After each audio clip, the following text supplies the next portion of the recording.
విరిగి నలిగిన హృదయము పశ్చాత్తాపము. ఏంటది? విరిగి నలిగిన హృదయము పశ్చాత్తాపము. విరిగి నలిగి రిపెంటెన్స్ ఏంటి? బ్రోకెన్నెస్ ఏంటిది? What is brokenness? What is repentance? It is the recognition of your inability. గుర్తించడమే, నాకు చేత కాదని నేను గుర్తిస్తున్నానయ్యా. అవునయ్యా, నేను తప్పు చేస్తానని నేను గుర్తిస్తున్నానయ్యా. అవునయ్యా, నేను ఎంతగానో మోసం చేస్తానని నేను గుర్తిస్తున్నానయ్యా. Recognition. When you are able to recognize, అవును నేను తప్పు చేశాను, అవును నేను గుర్తిస్తున్నాను.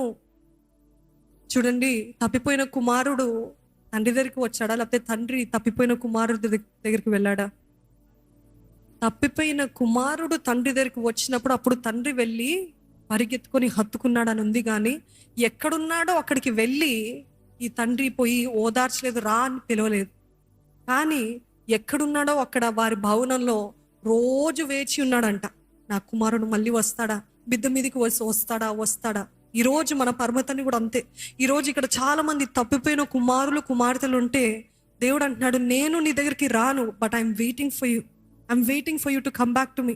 నువ్వు నా దగ్గరికి తిరిగి వస్తావని నేను వెయిట్ చేస్తున్నాను.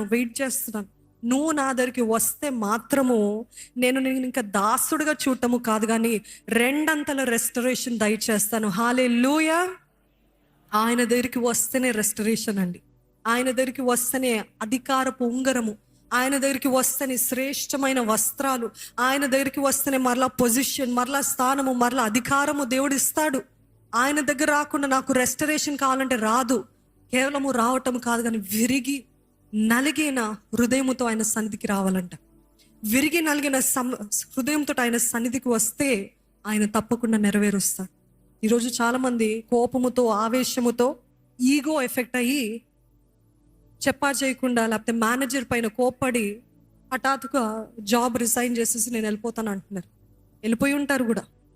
వెళ్ళిపోయి దాని తర్వాత ఏమనుకుంటూ ఉంటారు, ఒక నెల అయింది, బాగానే ఉంది, 2వ నెలలో ఉద్యోగం దొరకట్లే, ఎంత ప్రయత్నించినా రావట్లేదు, మంచి క్వాలిఫికేషన్స్ ఉన్నా పొందుకోవట్లేదు. మరలా లోలో కూడా వస్తుంది ఏంటి ఆలోచన, మరలా ఆ మేనేజర్ పిలిస్తే బాగుండు, నేను వెళ్ళలేను, నా ఈగో ఎఫెక్ట్ అవుతుంది కదా, మరి నన్ను పిలిస్తే బాగుంటుంది. ఈరోజు చాలామంది అనేకమైన అవకాశాలు, శ్రేష్టమైన దేవుడు అనుగ్రహించిన అవకాశాలు కోపముతో, ఆవేశముతో, ఉద్రేకముతో, ఈగోతోటి, అహముతోటి అటువంటి అవకాశాలు పోగొట్టుకుంటున్నారండి. అయినప్పటికీ నీ దేవుడు ఏమంటున్నాడు తెలుసా? ఒకవేళ నువ్వు ఆవేశముతోటి చేసావేమో, పాపములో చేస్తావు, ఉద్రేకముతో చేసావు, కానీ ఎప్పుడైతే నా దగ్గరికి విరిగి నలిగిన హృదయంతో వస్తావో నేను నిన్ను మరలా కడతాను. హల్లెలూయా. ఎంత నమ్మదగిన దేవుడు అండి. ఎవరుంటారండి అట్లాంటి దేవుడు? మరలా నేను కడతాను, మరలా నీ జీవితాన్ని నేను బాగు చేస్తాను. ఎవరెవరైతే సిగ్గు లేకుండా, ఎటువంటి మొహమాటం లేకుండా అడ్మిట్ చేస్తారు, అవును నేను తప్పు చేశాను. ఎందుకండి అంత బాధ?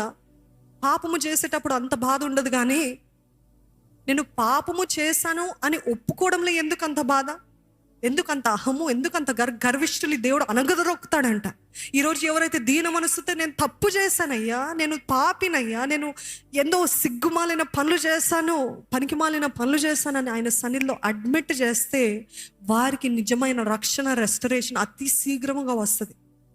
హూఎవర్ టేక్స్ ఫుల్ రెస్పాన్సిబిలిటీ, బాధ్యత నాదే, అవును నేనే చేస్తాను, ఎవరో కాదు, ఆయన కాదు, వీరు కాదు, లేకపోతే ఆ వీడియో పైన బ్లేమ్ చేయడం కాదు, నా ఫోన్ పైన బ్లేమ్ నేనే. దావీదు అంటాడు కదా, నేనే యెహోవా ఎదుట పాపము చేసి తిని దోషము చేసింది నేనే, not anybody else, not Bathsheba కాదు, ఆవిడ తప్పు కాదు, నేనే దేవుని ఎదుట తప్పు చేశాను. ఎంతమంది ధైర్యంగా చెప్పగలుగుతారు? నిజంగా సిగ్గు లేకుండా దేవుని సన్నిధిలో ఒప్పుకోగలుగుతారు, అవును నేనే కోపంలో చేస్తాను, ఈగోతోటి చేస్తాను, ఎన్నో పోగొట్టుకున్నాను, ఎన్నో అవకాశాలు నా చేతులారా ఇలాగా జారిపోయి వెళ్ళిపోయినాయి. Because of my pride, because of my ego, because of my temporary situations. ఈరోజు నష్టపోతున్నానని చాలామంది చెప్పగలుగుతారండి. అందుకనే కీర్తనలు 51:17 ఉంటుంది, ఇదిగో దేవా విరిగి నలిగిన హృదయము నీవు ఆలక్ష్యము చెయ్యవు. ఈరోజు రెస్టరేషన్ లేదు ఎందుకు మీ జీవితంలో అంటే జెన్యున్గా బ్రోకెన్నెస్ లేదండి. నిజంగా యథార్థంగా ఆయన సన్నిధిలో విరిగి నలిగిన హృదయంతో వస్తే ఐఎమ్ టెలింగ్ యూ, నా జీవితంలో నేనే మీకు ప్రత్యక్ష సాక్షిని. ఎప్పుడైతే తప్పిపోయి దేవుని సన్నిధిలో పరిగెత్తుకొని వచ్చి, దేవా నిజంగా నువ్వు తప్ప నాకు వేరేది ఏదొద్దయ్యా, నాకు నువ్వే కావాలి అన్నప్పుడు దేవుడు ఏం చేస్తాడు తెలుసా అండి? వెంటనే ఈ రోజు ఈ మాట ఉంది చూడండి, మబ్బువలేని అతిక్రమములను ఎగరగొట్టేశాను, తుడిచివేశాను అన్న మాట ఉంది చూడండి. ఇదే ఒకసారి చదువుదామా?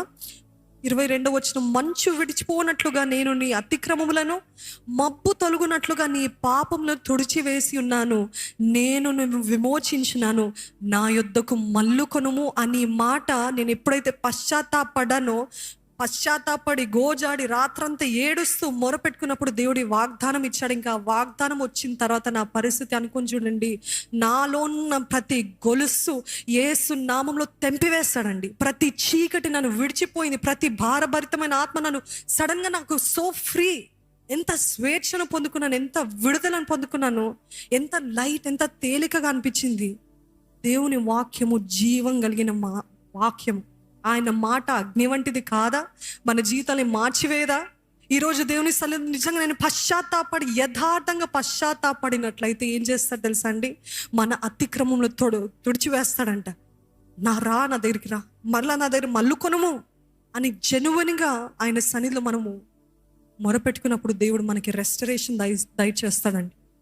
ఈరోజు చాలామంది ఫెయిలియర్స్గా ఉన్నారు.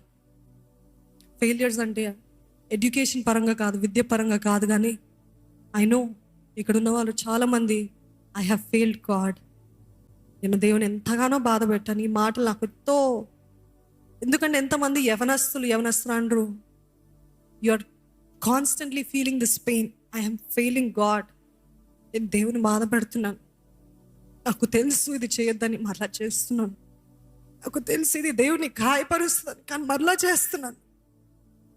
You feel like a failure.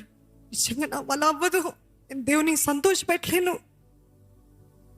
ఇంత ప్రేమను పొందుకున్న తర్వాత కూడా నేను దేవుని ఎంతగానో గాయని రేపుతున్నాను. ఈ ఫెయిలియర్ తోటి దేవుని సన్నిధిలో ఉన్నారేమో, కానీ నిజముగా మీరు పశ్చాత్తాపడినట్లయితే, మీరు ఆయన సన్నిధిలో యథార్థంగా ఒప్పుకున్నట్లయితే దేవుని రెస్టరేషన్, దేవుడు తిరిగి కట్టేది అతి శీఘ్రముగా వస్తుందండి. యు మైట్ హ్యావ్ సిన్డ్, పాపపు ఊబిలో మునిగిపోతున్నారేమో. You might feel like a failure, మరలా ఇంకా నా వల్ల అవ్వదు అనే పరిస్థితిలో ఉన్నారేమో. కానీ దేవుని సన్నిధిలో మరలా ఆయనను వేడుకున్నట్లయితే దేవుడు ఆశ్చర్యకారాన్ని జరిగిస్తున్నాడు. ఎంతో భారంగా ఉందండి. నా విషయం కాదంటే నేను ఏదో పవిత్రురాల్ని లేకపోతే నేను పరిశుద్ధురాలని అని చెప్పట్లేదు, కానీ అన్నీ తెలిసి పాపంలో పడుతున్నాను.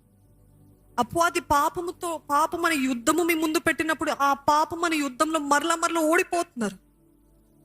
ఇది పోరాడి జయించు అని యేసుప్రభు అంత ఖచ్చితంగా చెప్తే, నన్ను బలపరచు అని అందు నేను సమస్తం చేయగలుగుతానని అంటారు ఇక్కడ. కానీ ఒంటరిగా ఏకాంతంగా ఉన్నప్పుడు, ఎవరు లేనప్పుడు, దేవుడికి ఇష్టలుగా ఉన్నారు, అప్పుడు దేవుని తగినట్టుగా జీవిస్తున్నారా? పరిశుద్ధంగా జీవిస్తున్నారా? I you losing battles against sin? Failure లాగా అనిపిస్తుందేమో. అవును, నేను పోరాడలేకపోతున్నాను, ఇక్కడ ఉన్నంత వరకు బాగుంటుంది, ఇక్కడ ఉన్నంత వరకు జయిస్తాను. కానీ I'm telling you today in the name of Jesus, if you really repent, నిజంగా విరిగి నలిగిన హృదయముతో, దేవా నాకు నువ్వు సహాయం చేయి, ఈ పాపపు బంధకము నన్ను విడిపించినట్లయితే ఆయన రక్షణ కార్యం అతి శీఘ్రముగా వెంటనే మీ జీవితంలో అనుగ్రహించబడుతుందండి.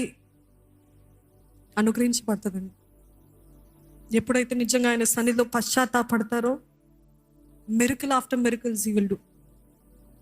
అద్భుతాలు వెంబడి అద్భుతాలు చేస్తాడు, ఆశ్చర్యాలు వెంబడి ఆశ్చర్యాలు చేస్తాడు, గొప్ప కార్యాలు చేస్తాడు, మహిమ నుండి అధిక మహిమలోకి నడిపిస్తాడు.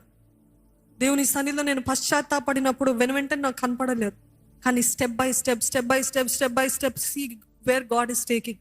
He will not take you down, he will only take you up when you're genuinely broken in his presence. మహిమ నుండి అధిక మహిమ కావాలా? పరిశుద్ధత నుండి అతి పరిశుద్ధతకి వెళ్ళాలా? భక్తి నుండి అధిక భక్తికి వెళ్ళాలా? దేవుని సన్నిధిలో విరిగి నలిగిన హృదయముతో మనము పశ్చాత్తాపడినట్లయితే దేవుడు మిమ్మల్ని హెచ్చించకుండా ఉండలేడు. ఆయన హెచ్చించకుండా ఉండలేడండి. ఈరోజు ఇది క్షమించలేని పాపం అని బాధపడుతున్నారేమో. అవును, మీకందరికీ మీ స్థితి గురించి తెలుసు, నాకు నా స్థితి గురించి ఎలాగైతే తెలుసు, మీకు మీ స్థితి గురించి తెలుసు. నేను చేసేది క్షమించలేని పాపం అనుకుంటున్నారేమో. This is an unpardonable sin అని బాధపడుతున్నారేమో. But no sin is too great for God to deliver you. He has already paid the price. ఆయన ఆల్రెడీ సిలువలో ఆ వెలని చెల్లించాడు. తన విలువైన రక్తము మీ కొరకు కార్చాడు. కాబట్టి ఆ రక్తంలో ఉన్న శక్తి మనము వేడుకున్నట్లయితే నిశ్చయముగా దేవుడు మనల్ని హిమము కంటే తెల్లగా చేస్తాడండి. ఈరోజు ఎటువంటి క్షమించలేని పాపములో మీరు ఉన్నారు అని మీరు అనుకుంటున్నప్పటికీ, నేను ఒక ఫెయిలియర్ని అని మీరు అనుకుంటున్నారేమో.